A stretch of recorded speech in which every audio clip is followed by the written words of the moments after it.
Boa noite, irmãos e irmãs. Nós vamos estar tratando nesta noite desse tema, Cristo e a firmeza da igreja, dentro do tema maior, Cristo e a palavra da igreja. E eu gostaria de ler inicialmente um trecho que se encontra em Mateus capítulo 7, versículos 24 a 27. 24 a 27. Mateus capítulo 7, versículos 24 a 27.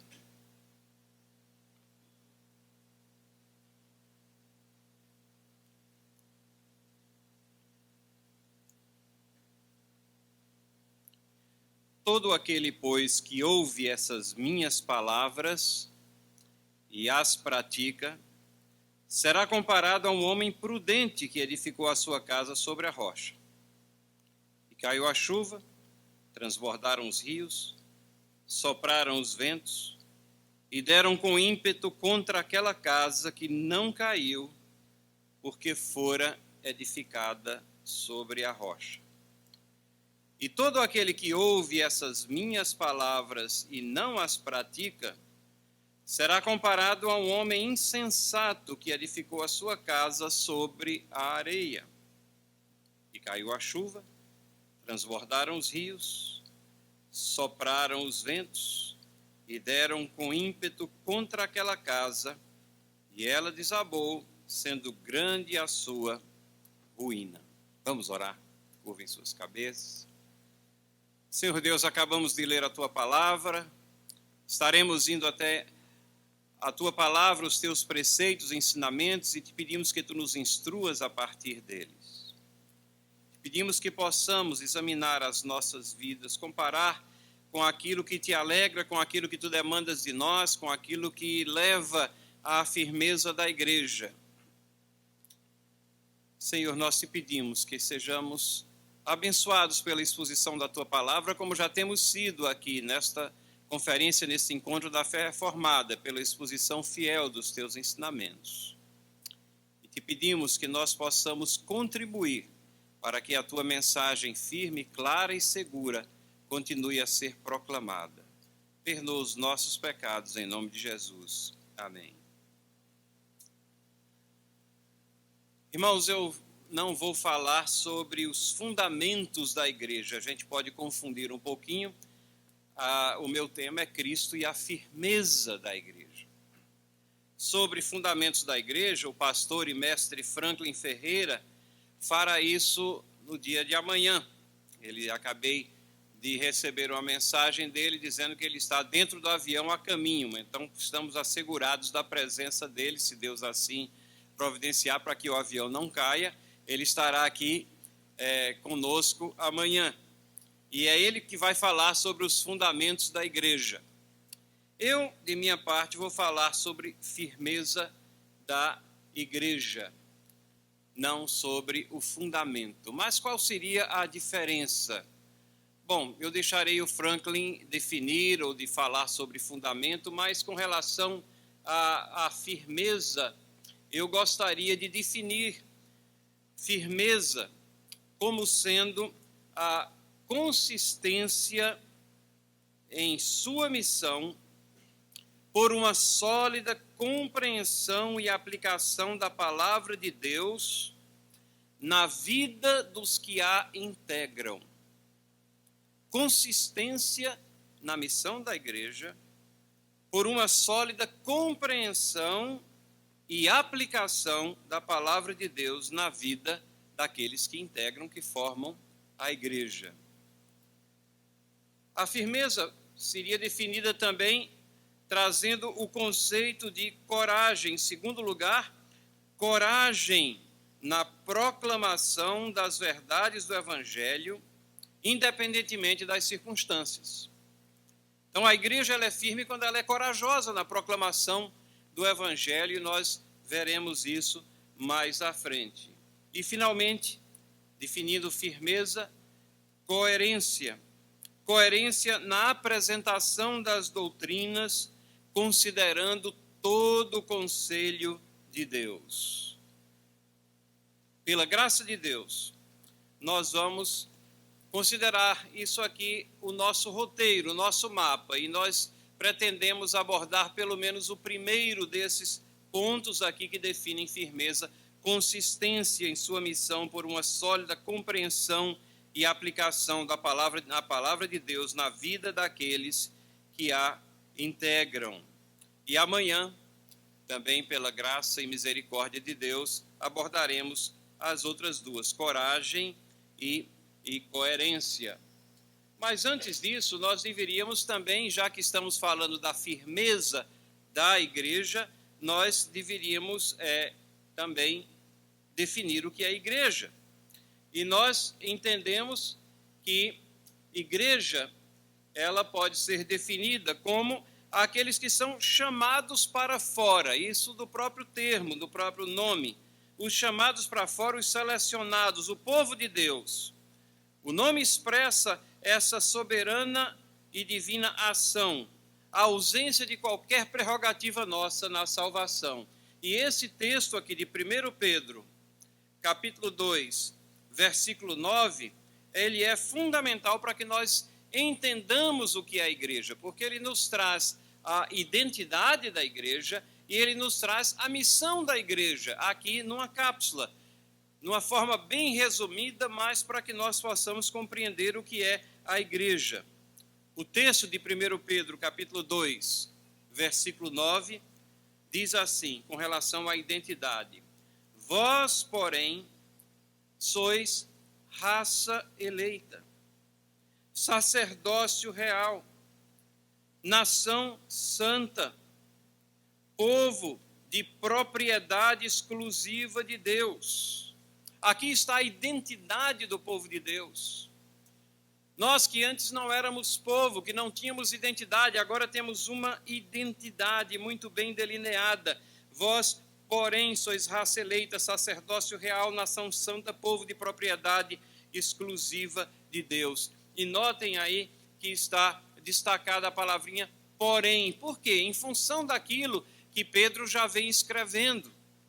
E ele estava falando no versículo 8, o versículo que antecede aqui, esse versículo 9, falando daqueles que tropeçam na palavra, aqueles que aparentam manusear a palavra, aparentam abrigar a palavra, mas na realidade tropeçam nela.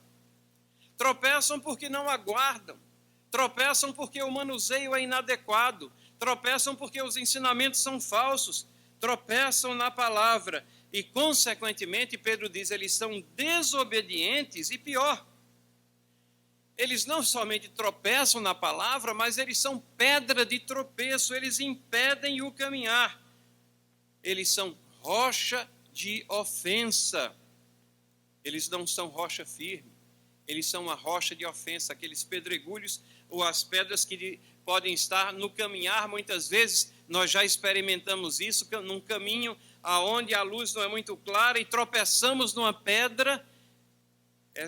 O contraste que Pedro está fazendo aqui é que nós devemos ser conscientes dessa identidade que nós temos. Nós contrastamos com aqueles que tropeçam na palavra. Nós recebemos a palavra, recebemos de bom grado. E devemos, ao receber essa palavra, aplicar a palavra em nossas vidas. Nós somos raça eleita. A igreja significa exatamente isso, uma raça eleita, um sacerdócio real. A igreja é de Cristo. Ele é o cabeça. Mas a igreja, irmãos e irmãs, a igreja é formada por pessoas. Pessoas que somos vocês e eu. Pessoas pecadoras. Pessoas que foram chamadas, que receberam a graça do chamado, que compreendem o que é a salvação, que têm a Cristo como único e suficiente Salvador, que têm o Espírito Santo morando em suas vidas, que são distintos, têm uma identidade, mas ela é formada por pessoas, por mim, por vocês.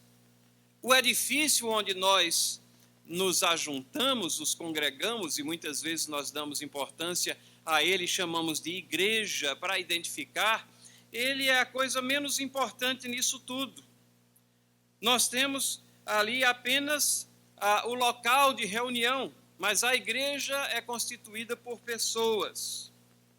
Somos um povo de identidade restaurada, que deve caminhar com um propósito único. E a missão da igreja está muito bem, claramente delineada aqui também.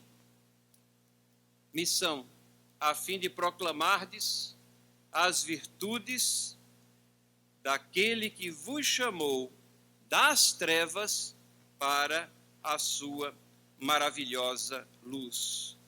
Nós não estamos vagando aleatoriamente ao sabor das nossas próprias paixões. Nós somos um povo liberto da escravidão do pecado, raça eleita por um Deus que é soberano. A soberania de Deus transpira aqui nessa definição da identidade, da missão. Nós somos considerados sacerdotes, no sentido de que nós representamos a Deus na sua interação com a humanidade. Ele nos chama de cooperadores. 1 Coríntios 3:9, porque de Deus somos cooperadores, lavoura de Deus, edifício de Deus sois vós. E somos separados para um fim específico. Somos santos, pertencemos a um Deus que é um Deus zeloso do seu nome. Propriedade exclusiva, diz o texto. Deus diz, a minha glória não darei a outrem. Um Deus que é zeloso. Não temos dois senhores. Deus não nos divide com ninguém. E temos essa missão de proclamar as virtudes daquele que vos chamou das trevas para a sua maravilhosa luz. Então, se falamos da firmeza da igreja, temos que compreender muito bem o que é a igreja, e isso tem sido bem explanado em todas as mensagens que nós ouvimos anteriormente, e principalmente quando nós ouvimos falar sobre o senhorio, sobre Cristo como cabeça da igreja por nosso irmão Chloe. Nós entendemos quem somos com essa identidade, com uma missão específica, mas temos que entender que a igreja é constituída individualmente por nós, nessa união conjunta que temos uns com os outros e nós com Cristo. Assim, firmeza, quando falamos da firmeza da igreja, em primeiro lugar, eu queria chamar a atenção para isso, que a firmeza da igreja tem a sua fonte na consistência de sua missão, por uma sólida compreensão e aplicação da palavra de Deus na vida dos que a integram. Quando nós falamos da firmeza da igreja, não estamos falando de uma firmeza institucional que subsiste sem a firmeza individual, que é a obrigação de cada um de nós. Quando nós tratamos da firmeza da igreja, não estamos falando de uma verdade que é teórica, que é distanciada, não. Nós estamos falando pessoalmente, nós estamos envolvidos aqui nessa definição do que é a igreja, e se ela se constitui por cada um de nós, nós temos que ser firmes para que a igreja seja firme. Temos que ter consistência, temos que ter compreensão do que é a palavra e temos que ter aplicação da palavra de Deus na nossa vida para que sejamos firmes e, como consequência, a igreja seja firme. Então, essa missão de proclamar, ela carrega em si a questão da obediência.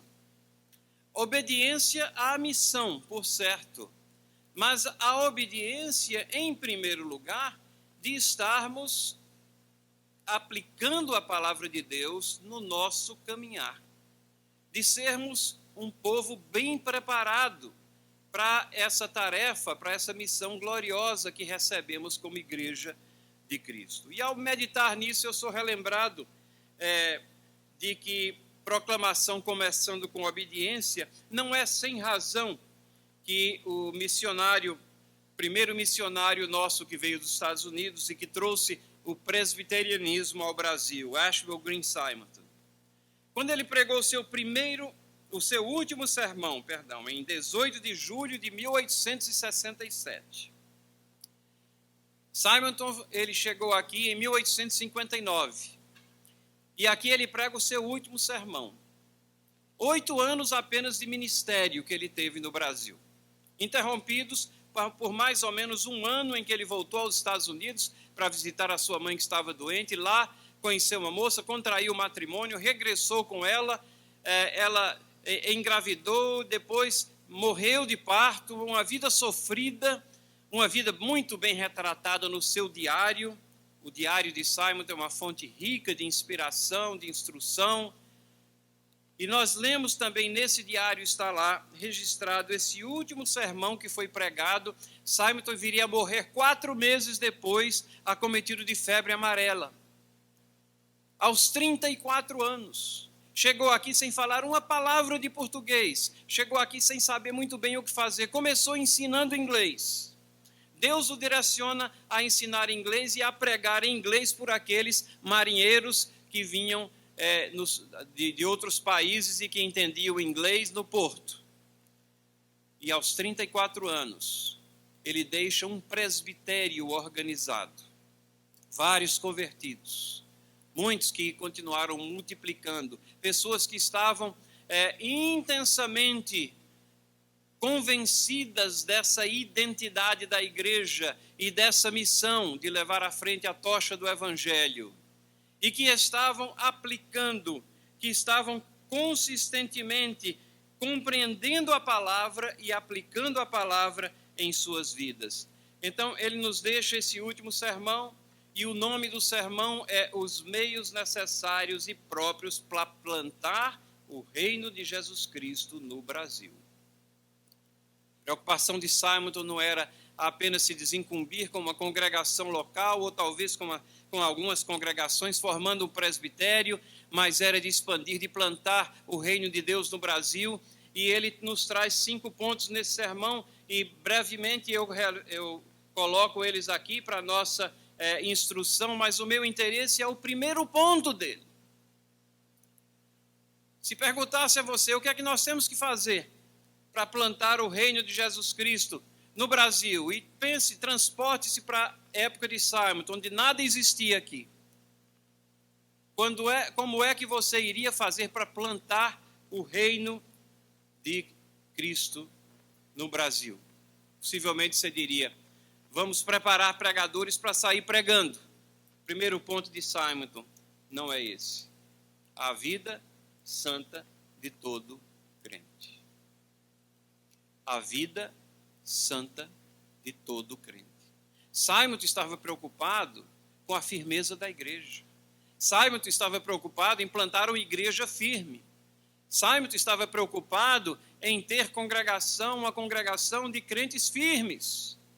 Simonton estava preocupado com aqueles que consistentemente iriam compreender e aplicar a palavra em suas vidas. Então, o primeiro ponto que ele coloca para plantar o reino de Jesus Cristo no Brasil é a vida santa de cada crente.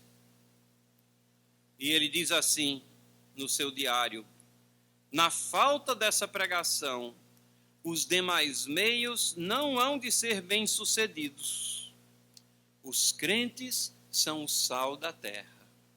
Como é que a igreja seria firme? Como é que ele iria levar à frente a tocha do evangelho? Como é que esse povo que tem uma identidade específica, chamado, eleito por Deus, iria levar à frente o evangelho do nosso Senhor Jesus Cristo, plantando o reino de Deus, se a vida não fosse santa, se fossem incoerentes na sua vida, se não houvesse o praticar das verdades contidas na palavra de Deus? Então a vida santa de todo crente. E ele diz: na falta dessa pregação pela vida, os demais meios não seriam bem-sucedidos. Os crentes são o sal da terra. E rapidamente, apenas para que a gente não fique pendurado apenas no primeiro ponto, porque ele tem 5 pontos, mas o segundo ponto era a disseminação da palavra de Deus, a Bíblia, bem como livros e folhetos religiosos. E Simonton diz assim: desse modo pode-se dar notícia de Jesus a muitos que não querem assistir ao culto público. A imprensa é a arma poderosa para o bem. E o seu ponto seguinte é a transmissão oral pela pregação aos amigos, conhecidos, vizinhos. O convite ao culto público me impressiona como ele coloca a responsabilidade não apenas no pastor, no pregador, mas em cada um de nós, nós que constituímos a igreja, de estarmos ativamente testemunhando de Cristo e chamando as pessoas para conhecer a Cristo, firmados na palavra de Deus e na prática dessa palavra com uma vida santa, porque objetivamos uma igreja que seja firme. E Simon diz assim no seu diário: cada crente deve comunicar ao vizinho ou ao próximo aquilo que recebe, até que toda a sociedade seja transformada, né? Que otimismo cristão abençoado esse, que nós pudéssemos também ter esse otimismo cristão, essa visão, esse ímpeto que ele tinha de estar almejando uma sociedade transformada através da igreja, como disse o nosso irmão Schlower também em suas pregações, quando ele diz que a igreja é o braço que Deus usa para dominar o mundo. Simonton tinha essa convicção também. O quarto ponto dele nesse sermão é a pregação do Evangelho. Tem a pregação do Evangelho, ela é importantíssima. Sem a pregação, você não tem a conversão, é isso que a Bíblia nos ensina. Mas a pregação do Evangelho vem aqui na sequência de uma vida santa de todo crente, da disseminação da palavra de Deus, essa responsabilidade individual encorajada perante os crentes, e então a pregação do Evangelho, e no seu diário ele coloca por pessoas para isso designadas e ordenadas, um lugar todo especial, com muito preparo, com muito esmero, almejando a firmeza da igreja. E finalmente o estabelecimento de escolas. Que visão tinha Simonton, e as igrejas presbiterianas e muitas outras igrejas históricas seguiam essa visão de estabelecer escolas nas quais também a palavra de Deus era encontrada e vidas coerentes com essa palavra pregada eram também ali encontradas para o direcionamento daqueles que se achegavam às escolas. Simonton faleceu 4 meses depois desse sermão, precocemente, em 1867, aos 34 anos, como eu já disse.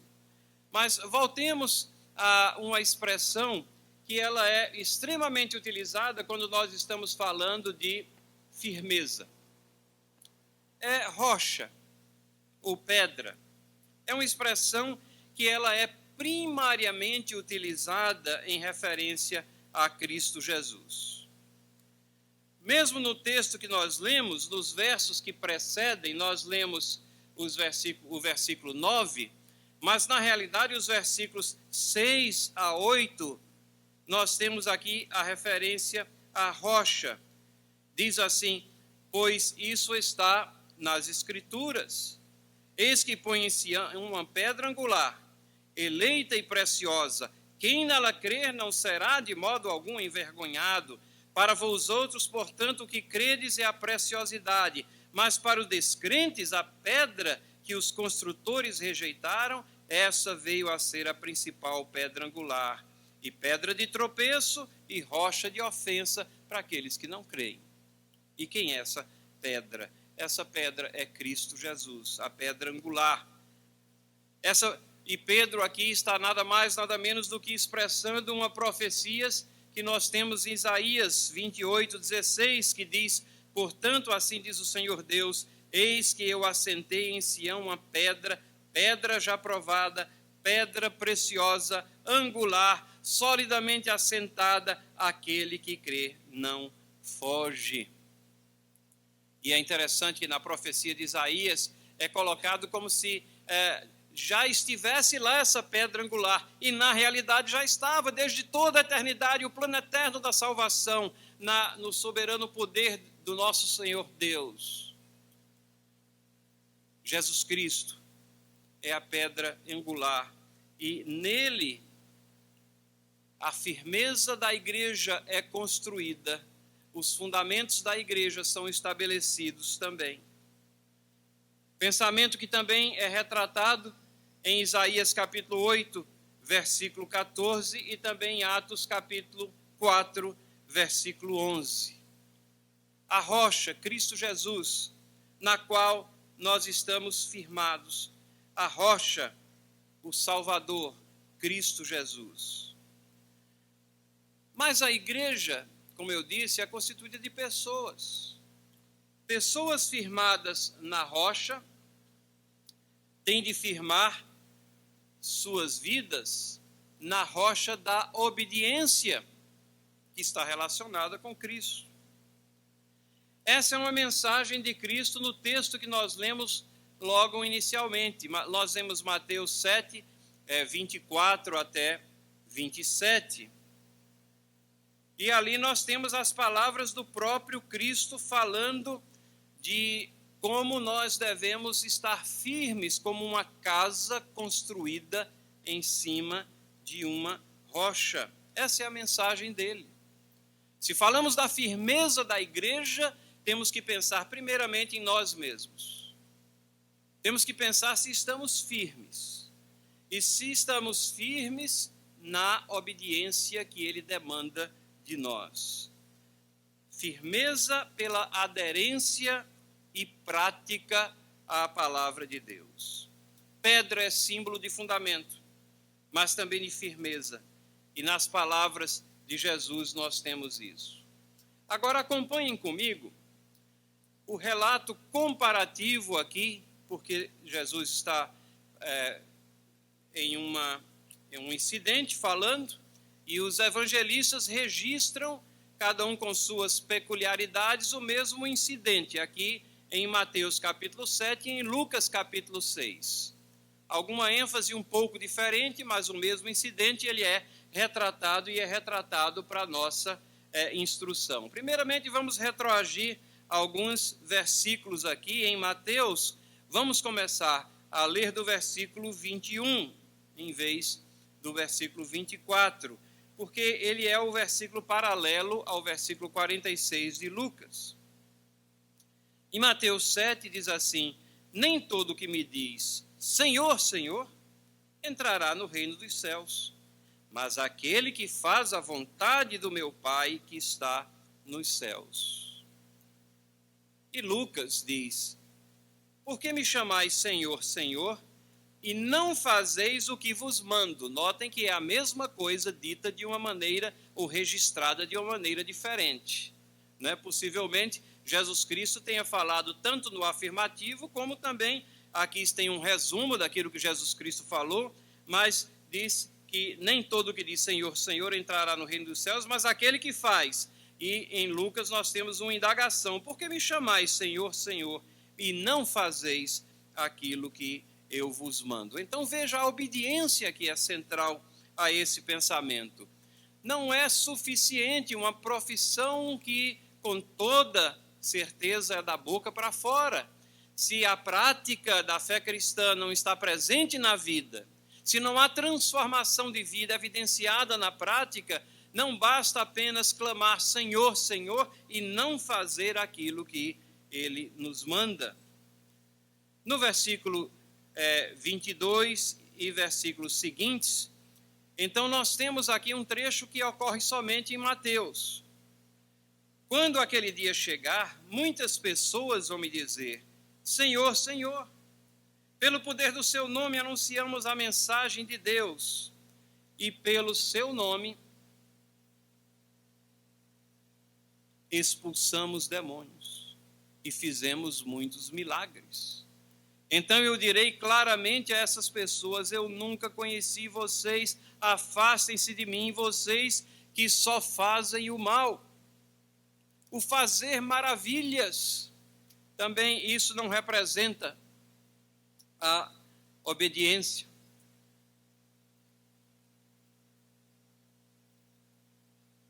Em Lucas, nós retomamos aqui Jesus dizendo: todo aquele que vem a mim e ouve as minhas palavras e as pratica, eu vos mostrarei a quem é semelhante. É semelhante a um homem que, edificando uma casa, cavou, abriu uma profunda vala e lançou o alicerce sobre a rocha. E em Mateus diz assim: todo aquele, pois, que ouve essas minhas palavras e as pratica, será comparado a um homem prudente que edificou a sua casa sobre a rocha. Então, irmãos, irmãs, nós vemos aqui que a questão principal que está sendo ensinada pelo nosso Senhor Jesus Cristo é obediência, é ouvir as palavras e praticá-las. Nós ouvimos aqui antes da mensagem, repetida a leitura de pensamentos semelhantes a esses traídos lá do Salmo 119. Os primeiros versos do Salmo 119 em 2 segmentos. E todos eles falam não somente de se ouvir a lei, mas de guardar no coração, de praticar a lei, de ter os estatutos, os mandamentos de Deus como prática, como a ação diária de nossas vidas, como evidência clara da nossa transformação eterna, da regeneração que temos em Cristo Jesus, evidenciada por nossas ações. É interessante nós notarmos que Lucas diz assim: é semelhante a um homem que, edificando uma casa, cavou e abriu uma profunda vala. Esse trecho não tem em Mateus. Quando nós pensamos numa casa construída sobre a rocha, a figura que nós pintamos, assim, que nós idealizamos, é como se fosse uma rocha que sobressai e a pessoa foi e construiu a casa em cima daquela rocha. Mas não é isso que diz o texto, e provavelmente não é isso que disse Jesus em suas palavras. Ele está dizendo de uma rocha que está encoberta pela areia, mas aquele homem, ele foi prudente, e a palavra prudente ela aparece em Mateus, não aparece em Lucas. Mas ele foi prudente, ele sabia que se ele construísse a casa em cima da areia, uma areia que não estava firmada em alguma coisa mais sólida, aquela casa tinha probabilidade de ruir. Então o que é que ele faz? Ele começa a cavar, e ele cava uma vala, ele vai cavando um alicerce, até o momento em que ele encontra uma rocha. É como se ele estivesse ali se livrando do entulho. Como os reformadores, nós estamos perto do aniversário da Reforma, nós estamos no meio dos 500 anos da Reforma, vamos nos lembrar deles. É como se, o que eles fizeram foi isso. A igreja tinha uma mensagem que estava soterrada debaixo do entulho de tradições humanas. E eles saíram cavando atrás de quê? Das Escrituras. Eles queriam a Bíblia, a palavra de Deus, as doutrinas preciosas das Escrituras, não a tradição humana que sufocava as Escrituras debaixo dela. E então essa vala que é cavada com essa profundidade, ela serve para aflorar a rocha, e é nessa rocha que ele firma os alicerces da casa, e essa casa então está bem edificada, bem construída. O texto de Lucas diz assim: cavou, abriu profunda vala, lançou o alicerce sobre a rocha. E vindo a enchente, arrojou-se o rio contra aquela casa, e não a pôde abalar, por ter sido bem construída. Mateus diz: caiu a chuva, transbordaram os rios. Mateus diz: sopraram os ventos, e só Mateus fala dos ventos, sopraram os ventos. Ou seja, todo tipo de ação meteorológica aqui dos rios foram contra aquela casa, de tal forma que ela foi atacada de todos os lados. Deram com ímpeto contra aquela casa, que não caiu. Por quê? Porque fora edificada sobre a rocha. Irmãos, o que é edificar a casa sobre a rocha? Deus não está falando aqui corporativamente, mas Ele está falando individualmente a você e a mim. Nós estamos, obviamente, tratando da firmeza da igreja, mas a mensagem é para mim, é para você individualmente. Firmar a casa sobre a rocha, construir uma casa firme, uma casa que não se abale. significa o quê?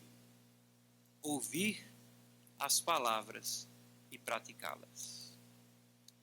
Ter a palavra de Deus e colocar em prática os ensinamentos da palavra de Deus.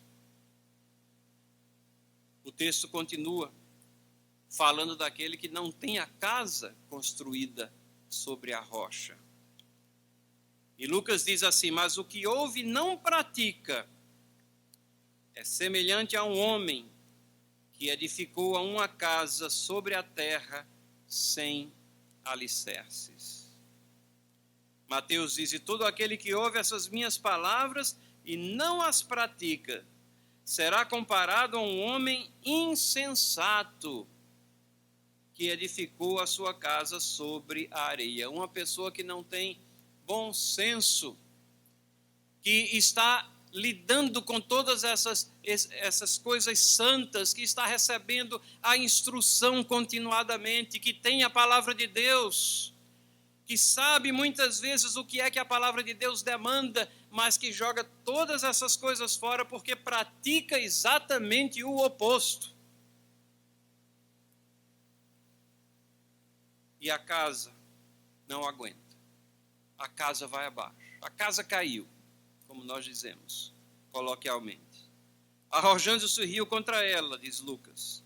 Logo desabou, e aconteceu que foi grande a ruína daquela casa. Mateus diz: e caiu a chuva, transbordaram os rios, sopraram os ventos, deram com ímpeto contra aquela casa, e ela desabou, sendo grande a sua ruína. A casa caiu. Irmãos e irmãs, estamos falando da firmeza da igreja. A igreja, por natureza, ela é firme porque ela é fundada na rocha que é Cristo. Mas a firmeza da igreja no seu dia a dia, a firmeza da igreja no cumprimento da sua missão, ela está intrinsecamente dependente da nossa situação como cristãos, como povo de Deus, perante a palavra de Deus e mediante todos os ensinamentos da palavra, como é que nós estamos quando confrontamos a nossa prática diária, o nosso viver, os nossos relacionamentos. Consideramos seriamente as demandas de Deus em nossas vidas, ou jogamos fora tudo isso e temos testemunhado casas caídas aos montões na igreja. Sabemos que as portas do inferno não vão prevalecer contra a igreja. Deus vai cumprir os seus planos, mas temos testemunhado muitos que integram a igreja visível, cuja casa tem ruído. Pessoas que ficam cegas pelo pecado, pessoas que constroem a sua vida em cima de areia e não aguenta o vento, a cheia, a chuva, não aguenta nada e essa casa cai, vem a ruir. Mas não somente membros de igrejas, muitas vezes líderes que estão ensinando as palavras de salvação, as palavras da verdade, líderes que convivem com o estudo da palavra de Deus em toda a profundidade. Recentemente, com grande tristeza, testemunhei uma dessas casas caídas na vida de um pastor que durante anos tinha uma vida irregular e escondia essa vida irregular, conseguiu esconder de muitas pessoas. Eu creio que ele não conseguia esconder dentro de casa, não. É bem provável que a esposa soubesse ou tivesse alguma indicação de que havia irregularidades naquela vida. Uma casa construída em cima da areia, mas um belo dia ela vem e cai. E ela cai e ela provoca estragos. E ela cai em cima de pessoas, machuca outros, machuca a família, machuca a pessoa que construiu a casa, porque a palavra não foi praticada. A palavra foi ouvida, mas não praticada. Ela cai e é grande à ruína. Irmãos, quando nós olhamos esse texto, nós vemos que não basta ter as palavras certas. Lembram que antes de falar da casa construída em cima da rocha, Mateus fala daqueles que dizem Senhor, Senhor. Não basta ter o linguajar religioso. Não basta sermos até ouvintes atentos. Não basta liderarmos, proclamarmos, falarmos ou até fazer maravilhas. A questão básica, crucial é essa. Como é que anda a nossa vida de obediência? Como é que anda o nosso caminhar? Como é que nós estamos no nosso dia a dia? Como é que anda a nossa comunhão com o nosso Pai? Como é que anda o nosso caminhar com Cristo?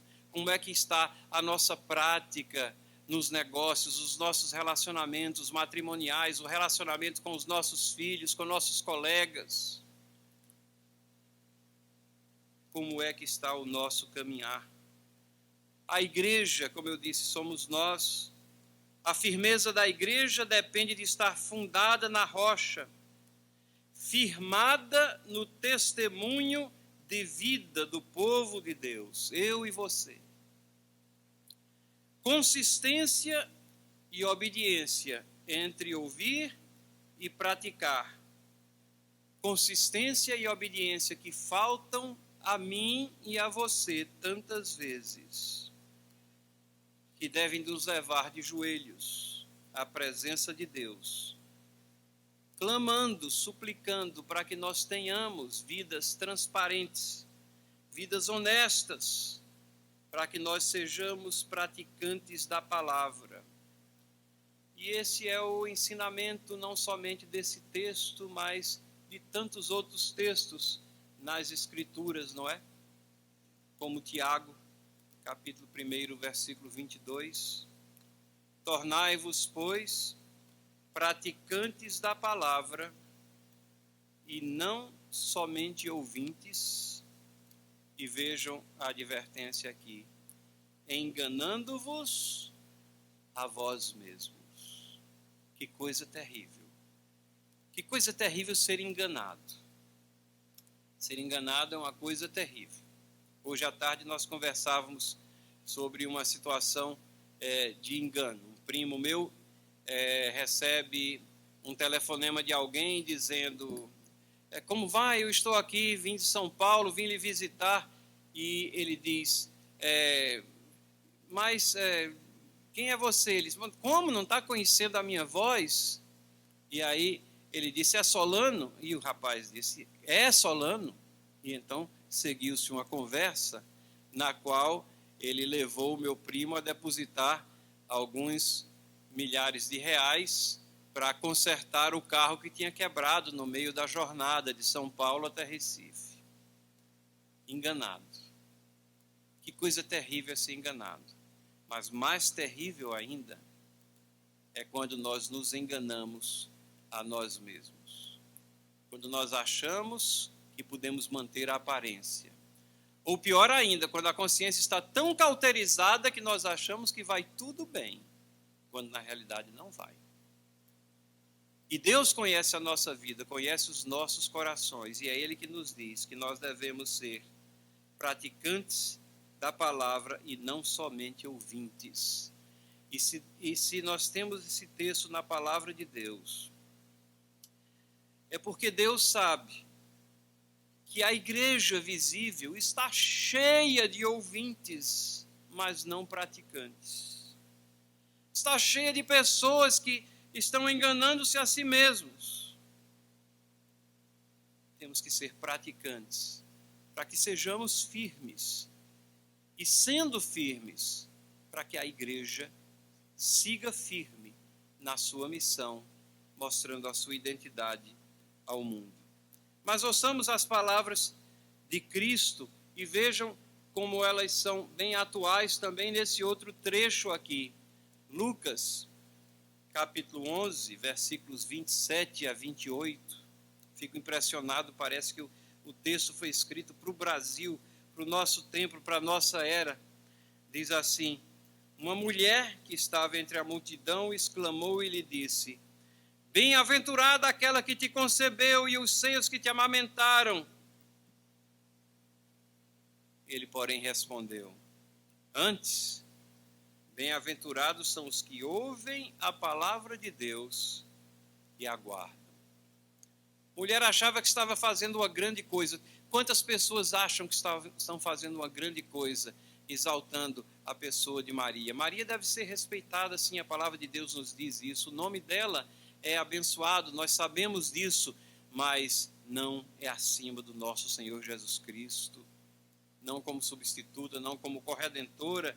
E aqui estava essa mulher exaltando, né? Bendita sois entre as mulheres, dizendo: bem-aventurada aquela que te concebeu, os seios que te amamentaram. Ele disse: não. Bem-aventurados, abençoados, felizes, bem resolvidos são aqueles que ouvem a palavra de Deus e a guardam os seus preceitos. Firmeza da igreja depende da nossa firmeza individual. E Deus quer que nós sejamos crentes firmes, com casas sólidas, fundamentadas, solidificadas na rocha. E ter uma casa construída na rocha é ouvir a palavra e praticá-la, é ser obediente, é demonstrar que nós somos realmente criaturas transformadas, com ações que são transformadas, com relacionamentos transformados, com palavras transformadas, com um linguajar transformado. Aí sim, nós temos uma igreja que é firme. Que Deus possa nos ajudar, nos auxiliar, segurar na nossa mão e nos fazer firme para que nós sejamos mola mestre na firmeza da igreja ou das igrejas onde Deus nos colocou, cada um de nós. Vamos orar.